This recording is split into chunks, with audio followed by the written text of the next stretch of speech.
হয়ে গেলে নেমে যাও, না হয় ছেড়ে দাও। প্রিয়ার কথা শুনে আমি আবারও চেষ্টা করলাম, কিন্তু চাপতে পারলাম না। প্রিয়া আবারও বলল, কি হলো, চুপ করে আছো কেন? চাপ দাও। আমার মনে হচ্ছে কে যেন আমাকে উপর থেকে ধরে আছে। আজ তোমার আর আমার বাসরাত চলছে, এই বাসরাতে আবার কে আসবে? আমি অনেক চেষ্টা করেও কোনোভাবেই প্রিয়াকে আমার বুকের সাথে লাগাতে পারছিলাম না। আমার এমন অবস্থা দেখে প্রিয়া বলল, এখন দয়া করে সরো, আমি বাথরুমে যাব। আমি প্রিয়ার উপর থেকে নেমে গেলাম। প্রিয়া কাপড় ঠিক করতে করতে খাট থেকে নেমে বাথরুমে ঢুকে গেল। আমার মনের ভেতরে একটা অজানা ভয়, বাসর ঘরে কে আমাকে আটকিয়ে দিল। আমি ভয়ার্ত চোখে এদিক ওদিক তাকাতে লাগলাম। হঠাৎ আমার পাশে কোথা থেকে আমার মৃত স্ত্রী মিম চলে আসলো। মিমকে দেখে আমি চমকে উঠলাম। মিম, তুমি? মিম একটা অট্ট হাসি দিয়ে বলল, হ্যাঁ আমি। তুমি কি ভেবেছো আমি মরে গেছি? হ্যাঁ, তুমি তো মরেই গেছো। না বিজয়, আমি মরিনি। আমি তোমাকে ছেড়ে যেতে পারি না। আমার দেহ তোমাকে ছেড়ে গেছে, কিন্তু আমার আত্মা তোমার চারপাশে ঘুরছে। তুমি আমার থেকে কখনোই নিস্তার পাবে না। আমি তোমার কোনো ক্ষতি করব না, কিন্তু সুযোগ পেলেই তোমার এই নববিবাহিতা স্ত্রীকে আমি ঘাড় মটকে দেব। তুমি ক্ষতি করতে চাও আমার করো, কিন্তু প্রিয়ার কোনো দোষ নেই। তুমি ওর কোনো ক্ষতি করিও না। না, আমি তোমাকে অনেক ভালোবাসি, তাই তোমার কোনো ক্ষতি আমি করতে পারবো না। আবার আমার স্থান যে দখল করেছে, আমি তাকেও ছাড়তে পারবো না। এমন সময় বাথরুমের দরজা খোলার শব্দ পেয়ে আমি যখনই বাথরুমের দিকে তাকিয়ে দেখলাম প্রিয়া বাথরুম থেকে বের হচ্ছিল। আমি খাট থেকে উঠে দৌড়ে প্রিয়াকে বললাম, তুমি এখন বাথরুম থেকে বের হইও না। কেন? ও তোমাকে মেরে ফেলবে। কে আমাকে মেরে ফেলবে? আমি ঘাড় ঘুরে দেখলাম মিম যেখানে বসেছিল সেখানে মিম নেই। কি ব্যাপার বিজয়, তুমি কি পাগল হয়ে গেছো? বাসর ঘরে ঢোকার পর থেকে তোমার আচার আচরণ কেমন জানি অদ্ভুত মনে হচ্ছে। এখানে একটা কথা বলে রাখি, আমার যে আগে বিয়ে হয়েছিল সেটা প্রিয়া জানে না। প্রিয়া বলল, এই কয়দিন বিয়ের ধকলে তোমার ঠিক মতো ঘুম হয়নি, তাই তুমি উল্টোপাল্টা কথা বলছো। এখন একটু শান্তিতে ঘুমাও, দেখবে সব ঠিক হয়ে গেছে। চলো তো। বলে প্রিয়া আমাকে একরকম জোর করে খাটের উপরে শুয়ে দিল। আমি খাটে শুয়ে আছি সত্যি, কিন্তু কিছুতে আমার ঘুম আসছে না। আমার বারবার মিমের কথা মনে পড়ছে। তবে কি সেদিন মিম মরেনি? সেটা কিভাবে সম্ভব? আমি তো নিজের হাতে তাকে মেরেছি, নাকি সেদিন আমার কোথাও কোনো ভুল হয়েছিল? আমি সেদিনের ঘটনা মনে করতে লাগলাম। আমার এখনো স্পষ্ট মনে আছে, সেদিন সন্ধ্যায় আমি যখন প্রিয়ার সাথে দেখা করতে যাই, প্রিয়া আমার জন্য অপেক্ষা করছিল। আমি প্রিয়ার কাছে গিয়ে বললাম, সরি জান, আমার দেরি হয়ে গেছে। এখন বলো কেন জরুরি তলব করেছো? দেখো বিজয়, তুমি তো জানো আমি কোটিপতি বাবার একমাত্র মেয়ে। আমার বাবা এক শিল্পপতির ছেলের সাথে আমার বিয়ে ঠিক করতে যাচ্ছে। এখন তুমি ইমিডিয়েটলি কিছু না করলে শেষে কিন্তু আমাকে হারাবে। আমি যে বিবাহিত ছিলাম সেটা প্রিয়া জানতো না। প্রিয়া আমাকে প্রায় সময় এরকম বিয়ের জন্য জোর করত। আমার বাসায় আমার স্ত্রী মিম থাকার কারণে আমি প্রিয়াকে বিয়ে করতে পারছিলাম না। আমি চুপচাপ হয়ে আছি দেখে প্রিয়া আমাকে বলল, কি ব্যাপার, তুমি কিছু বলছো না যে? কি বলবো? আমি চাই তুমি আমাকে কালকের মধ্যে কোনো কাজী অফিসে নিয়ে গিয়ে বিয়ে করে ফেলো, না হয় পরশুদিন আমি আমার বাবার পছন্দের ছেলের সাথে আগ করে ফেলবো। কথাগুলো বলে প্রিয়া চলে গেল। আমি দাঁড়িয়ে রইলাম, ভাবলাম এই মুহূর্তে আমি কি করতে পারি। প্রিয়া জানে আমি অবিবাহিত। আমি প্রিয়ার কাছে আমার বউ মিমের বিষয়টি গোপন রেখেছি। অনেক কিছু ভাবনার মাথার মধ্যে ঘুরপাক খাচ্ছে। শেষে বাড়ির উদ্দেশ্যে চলে আসলাম। বাড়িতে এসে ড্রয়িং রুমে দাঁড়িয়ে মিমকে ডাকতে লাগলাম, মিম, এই মিম। মিমের কোনো সারা শব্দ পেলাম না। বেডরুমের দিকে চলে গেলাম। বেডরুমে এসে দেখি মিম শুয়ে আছে।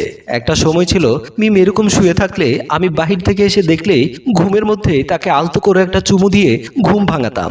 যখন থেকে আমি বড় লোকের মেয়ে প্রিয়ার প্রেমে পড়েছি তখন থেকে মিমকে আমার দু চোখের বিষ মনে হচ্ছে।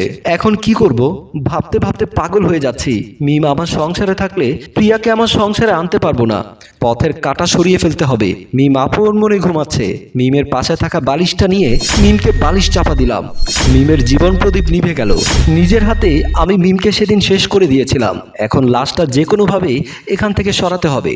শেষে খাটের নিচে থেকে কোদালটা নিয়ে মিমকে পাজাকোলা করে নিয়ে বের হলাম। কোথাও গিয়ে ওকে কবর দিয়ে দেব। চারিদিকে পৃথিবী ঘুমিয়ে গেছে, রাস্তাঘাটে কেউ নেই। আমি মিমকে নিয়ে একটা অন্ধকারাচ্ছন্ন জায়গায় গেলাম। এক পাশে বালির উপর মিমকে রেখে আমি কবর খুঁড়তে লাগলাম। এক এক কোপ দিয়ে মাটি খুঁড়ছি, আর আমার সাথে প্রিয়া স্বপ্নের পৃথিবী সাজাচ্ছি। একটা সময় গিয়ে মিমকে কবর দিয়ে আমি চলে আসলাম। সেদিন তো মিমকে আমি নিজের হাতে কবর দিয়েছিলাম, তাহলে মিম কি বেঁচে আছে? 7-5 ভাবতে ভাবতে কখন আমার চোখে ঘুম চলে আসলো নিজেই টের পেলাম না। পরের দিন সকালবেলা প্রিয়া আমার আগে ঘুম থেকে উঠে গিয়েছিল। আমার ঘুম ভাঙার পরে প্রিয়াকে পাশে না দেখে আমার বুকের ভেতর মোচড় দিয়ে উঠলো। প্রিয়া কই? প্রিয়া, এই প্রিয়া। আমি পাগলের মতো প্রিয়াকে ডাকতে লাগলাম। প্রিয়া গোসল শেষে মাথার গামছা পেঁচাতে পেঁচাতে আমার সামনে আসলো। তারপর বলল, কি হয়েছে, এমন ভাবে চেঁচাচ্ছ কেন?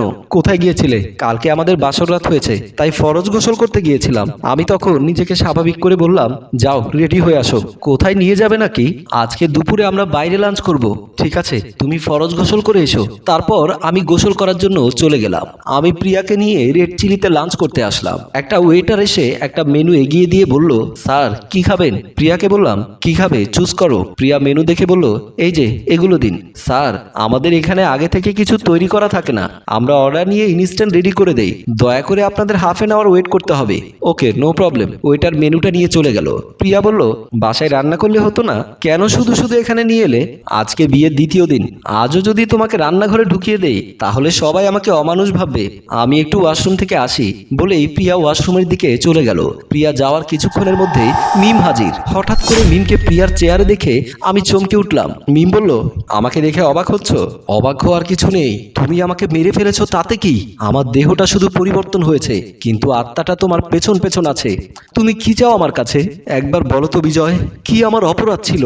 তোমাকে কি আমি কম ভালোবেসেছি? কেন তুমি শুধু শুধু প্রিয়ার ফাঁদে পড়ে আমাকে মেরে ফেললে? আমার ভেতর কি এমন কমতি ছিল? আমি নিজের অজান্তেই প্রিয়াকে ভালোবেসে ফেলেছিলাম। মিথ্যে কথা, তুমি মিমকে ভালোবাসোনি, তুমি ভালোবেসেছো মিমের বাবার টাকা পয়সাকে। মিথ্যে কথা। আচ্ছা বিজয়, তোমার সাথে আমার 2 বছরের সংসার ছিল, মনে করে দেখো তো, তুমি কি কখনো আমাকে এরকম একটা রেস্টুরেন্টে নিয়ে গিয়ে খাইয়েছো? আমি কোনো কথার উত্তর দিতে পারলাম না। মিম আবারও বলল, তোমার জীবনে প্রথম তো আমি, তখন তো প্রিয়া আসেনি। তখনও কি তুমি আমাকে ভালো কোনো কাপড় কিনে দিয়েছো, কিংবা দূরে কোথাও আমাকে নিয়ে ঘুরতে গিয়েছিলে? তবুও তো কোনোদিন আমি মন খারাপ করিনি। আমার আকাঙ্ক্ষা জুড়ে ছিলে তুমি, আর কোনো উচ্চবিলাসী স্বপ্ন আমার ছিল না। তবুও কেন আমাকে মারতে হলো? মিমের এই কথাগুলোর কোনো উত্তর আমি দিতে পারলাম না। শুধু বললাম, মিম তুমি আমাকে মুক্তি দাও, তুমি এভাবে আমাকে ডিস্টার্ব করো না, প্রিয়াকে নিয়ে আমাকে বাঁচতে দাও। মিম তখন একটা অট্টহাসি দিয়ে বলল, তোমাকে আমি বাঁচতে দেব, তবে তোমার চারপাশের সবাইকে আমি এক এক করে শেষ করে দেব। তোমাকে হাড়ে হাড়ে বুঝিয়ে দেব একা থাকার যন্ত্রণা কতটা ভয়ঙ্কর। তুমি চলে যাও। প্রিয়া এসে এখন যদি তোমাকে দেখে তাহলে আমার সমস্যা হবে। এই পৃথিবীতে তুমি ছাড়া আমাকে আর কেউ দেখবে না। এখানে চারপাশে যারা আছে তারা শুধু তোমাকেই দেখছে, আমাকে দেখছে না, কারণ আমি তো একটা প্রেতাত্মা হয়ে গেছি। এমন সময় ওয়াশরুম থেকে প্রিয়াকে আসতে দেখে মিম শূন্যে হারিয়ে গেল। প্রিয়া কাছে আসতে আমি প্রিয়াকে বললাম, প্রিয়া চলো আমরা বাসায় চলে যাই। কেন? আমরা না এখানে খাবার অর্ডার করেছি। ওই খাবার আমি খাবো না, আমি বাসায় গিয়ে তোমাকে নিজের হাতে রান্না করে খাওয়াবো। তোমাকে এমন বিচলিত দেখাচ্ছে কেন? আমি নিজেকে স্বাভাবিক করে বললাম, ও কিছু না, তুমি চলো তো আমার সাথে। বলেই প্রিয়াকে হাত ধরে রেড চিলি থেকে বের করে আনলাম। আমরা বাসার সামনে এসে দেখলাম আমার বাসার দরজা খোলা। আমি আরো বেশি অবাক হয়ে গেলাম। আমরা দুজন রেড চিলিতে যাওয়ার সময় বাসার দরজায় তালা মেরে গিয়েছিলাম, তাহলে রুমের দরজা খুললো কে? আমার বুকের ভেতর ধুক ধুক করতে লাগলো।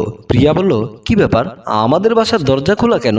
আমি প্রিয়ার কথার কোনো উত্তর না দিয়ে একবার খোলা দরজার দিকে দেখছি, আরেকবার প্রিয়ার মুখের দিকে দেখছি। ভয়ে আমার গলা শুকিয়ে আসছে।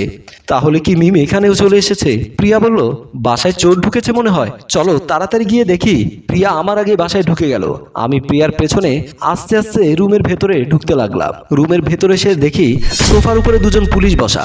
আমাকে দেখার সাথে সাথে একজন পুলিশ এসে আমাকে ধরে ফেললো। প্রিয়া বলল, আপনারা শুধু শুধু বিজয়কে ধরছেন কেন? বিজয় কি অপরাধ করেছে? আপনাকেও আমরা অ্যারেস্ট করলাম। কেন? আমি আবার কি করলাম? আপনি এবং উনি দুজন মিলে ওনার আগের স্ত্রীকে মেরে বকুলতলা মাঠে মাটি চাপা দিয়েছেন। ওনাকে আমরা স্ত্রী হত্যার দায়ে এবং আপনাকে সে হত্যাকাণ্ডে প্ররোচিত করার দায়ে গ্রেফতার করলাম। বিজয়, পুলিশ অফিসার এগুলো কি বলছে? আমি তো কিছুই বুঝতে পারছি না। প্রিয়ার এই প্রশ্নের কোনো উত্তর আমি দিতে পারলাম না। সম্মানিত ভিউয়ার্স, পাপ কখনো বাপকেও ছাড়ে না। অপরাধ করে অপরাধী কখনো নিস্তার পায় না। তাই আসুন আমরা মিথ্যে মোহে পড়ে অপরাধ সংগঠিত করা থেকে বিরত থাকি। গল্পটি কেমন লেগেছে তা কমেন্ট বক্সে লিখে জানান।